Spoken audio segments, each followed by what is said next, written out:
One time a preacher went to see if he could put a haunt to rest at a house in his settlement. The house had been haunted for about 10 years. Several people had tried to stay there all night, but they always would get scared out by the haunt. So this preacher took his Bible and went to the house, went on in, built himself a good fire and lit a lamp, sat there reading the Bible. Then, just before midnight, he heard something start up in the cellar, walking back and forth, back and forth. Then it sounded like somebody was trying to scream and got choked off.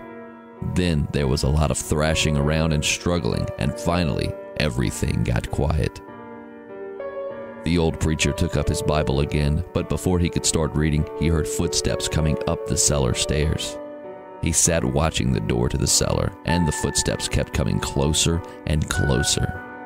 He saw the doorknob turn, and when the door began to open, he jumped up and hollered, "What do you want?" The door shut back easy-like, and there wasn't a sound. The preacher was trembling a little, but he finally opened the Bible and read a while. Then he got up and laid the book on the chair and went to mending the fire. Then the haunt started walking again, step, step, step up the cellar stairs. The old preacher sat watching the door, saw the doorknob turn and the door open. It looked like a young woman. He backed up and said, "Who are you? What do you want?" The haunt sort of swayed like she didn't know what to do. Then she just faded out. The old preacher waited and waited, and when he didn't hear any more noises, he went over and shut the door. He was sweating and trembling all over, but he was a brave man, and he thought he'd be able to see it through. So he turned his chair to where he could watch, and he sat down and waited. It wasn't long before he heard the haunt start up again, slowly, step, step, step, step, closer and closer, step, step, and it was right at the door. The preacher stood up and held his Bible out before him.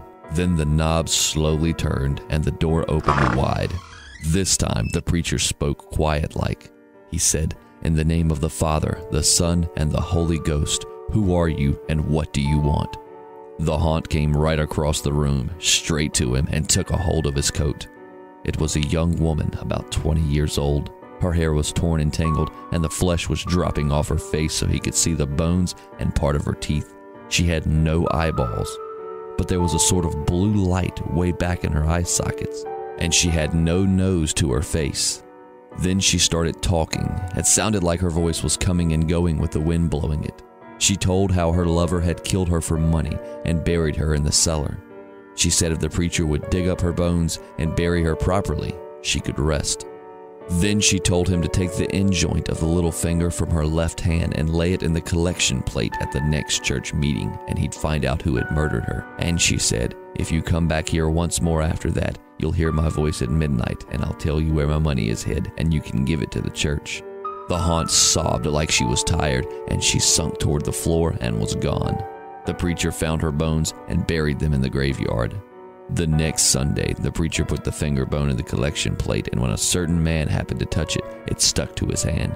The man jumped and rubbed and scraped and tore at that bone trying to get it off. Then he went to screaming like he was going crazy. Well, he confessed to the murder, and they took him on to jail.